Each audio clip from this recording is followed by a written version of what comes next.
Apakah kemudian itu salah satu alasan mengapa Anda mempertimbangkan untuk membuat partai politik yang baru? Berbeda dengan narasi disampaikan bahwa partai-partai tersandera. Jadi yang mana nih, partai-partai bebas bisa mengajak bekerja sama atau partai tersandera? Ada dua conflicting statement yang Anda keluarkan. Bukan. Itulah sebabnya ketika daerah mereka memiliki itu.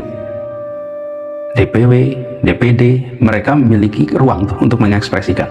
Tapi ketika sampai kepada keputusan di tingkat nasional, maka ada faktor lain di situ, itu yang saya katakan tadi. Faktor lain yang mereka tidak bisa menyuarakan apa yang menjadi aspirasi DPW-nya, DPD-nya. Coba lihat di daerah lain.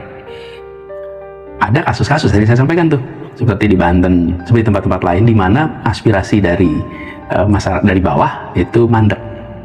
Nah, termasuk kasus di Jakarta. Apakah kemudian itu salah satu alasan mengapa Anda mempertimbangkan untuk membuat partai politik yang baru?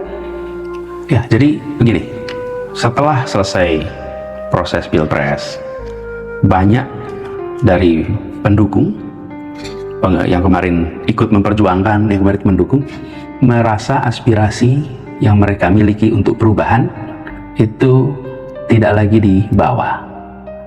Kenapa? Karena keinginan untuk melakukan perubahan dititipkan kepada partai-partai. Kemudian partai-partai ini tidak lagi berada di dalam posisi perubahan, tapi sudah ikut pada posisi keberlanjutan. Sehingga muncul aspirasi itu kuat. Nah, saya tidak mau gegabah. Saya akan hati-hati. Tetapi saya tidak menutup opsi untuk pembentukan ormas ataupun partai. Karena aspirasi itu ada. Kita akan lakukan keseriusan untuk mengkaji, untuk menakar, bukan sekedar karena euforia dari lingkungan sekitar. Ayo bikin partai, ayo bikin ormas, kemudian kita jangan.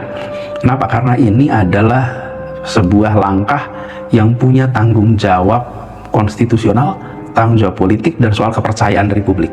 Karena itu harus dilakukan dengan matang, bukan sekedar euforia sesaat. Momentum penting, tapi kematangan juga penting. Nah, ini yang saat ini saya sedang pertimbangkan dengan serius. Ada beberapa yang ditugaskan untuk melakukan semacam kajian, dan dari situ nanti kita putuskan. Bikin partai ini untuk kendaraan Anies Baswedan berkuasa? Ada aspirasi yang menginginkan perubahan, dan aspirasi itu kemarin dititipkan ketika kami berkeliling seluruh Indonesia, dan itu ada wujudnya suara lebih dari 40 juta orang yang menginginkan perubahan. Jadi ini bisa menjadi sebuah tempat bagi siapapun ikan perubahan di berbagai level, di kabupaten, provinsi, kota, termasuk nasional. Jadi ini bukan tentang satu orang, ini adalah tentang 40 juta orang lebih nih yang menginginkan perubahan nih. Yang kemarin memang narasinya narasi perubahan. Jadi ketika akhirnya diputuskan untuk ikut partai, atau membentuk partai, atau membentuk ormas, adalah tentang membawa aspirasi ini. Dan dalam sebuah negara demokrasi, itu adalah sesuatu yang sah untuk dikerjakan. Sesuatu yang sah, tapi real politiknya sesuatu yang amat sangat tidak mudah. Butuh uang, butuh pengorganisasian, butuh banyak hal untuk bisa ada partai politik yang bisa berkontestasi. Kalau cuma deklarasi, hey, saya punya partai, itu mudah, Mas Anies. Tetapi untuk kemudian partai itu bisa betul-betul maju dalam pemilu, kemudian menyodorkan gagasan dan menyodorkan orang-orangnya, itu kan prosesnya sangat tidak mudah. Ya. Anda menyadari itu dan tetap mempertimbangkan ini? Tentu. Jadi kalau kita mau berjuang, ya pasti akan menghadapi tantangan itu. Ketika saya diputuskan untuk menjadi calon presiden, ya konsekuensinya saya harus keliling Indonesia. Saya ketika ketemu dengan jurnalis internasional, ketemu saya, Pak Anies jadi capres Indonesia itu sulit, Pak Anies. Ini ukurannya itu dari Aceh sampai Papua, itu seperti dari London sampai Ankara. Berat sekali buat Anda sebagai calon. Kemudian penduduknya 270 juta lebih. Berat sekali Anda sebagai calon. Ya dia datang dari sebuah negara yang cuma 5 juta, 6 juta. Jadi saya katakan, ya memang iya. Karena kondisi kita memang besar seperti ini. Sama seperti pertanyaan Nana tadi. Iya, kalau memang partai politik tentu akan berat. Kenapa? Ini sebuah negeri yang amat luas. Penduduk amat banyak. Sebarannya luar biasa. Dan aturannya mengharuskan ada cabang di mana-mana. Ya itu kenyataan yang harus kita jalani jika rute itu diambil.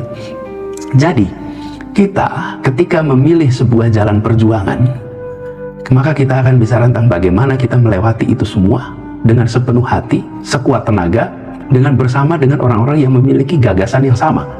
Karena itu saya yakin bila keputusan nanti adalah melakukan itu, saya rasa ada orang yang cukup banyak memperjuangkan. Tapi sekarang kita belum putus ini. sekarang dalam fase mengkaji, termasuk mengkaji seluruh beban itu. Itu disadari. Anda katakan momentum penting. Dan dari mulai statement Anda keluar, ini sudah banyak kemudian analis-analis politik yang memberikan saran-saran.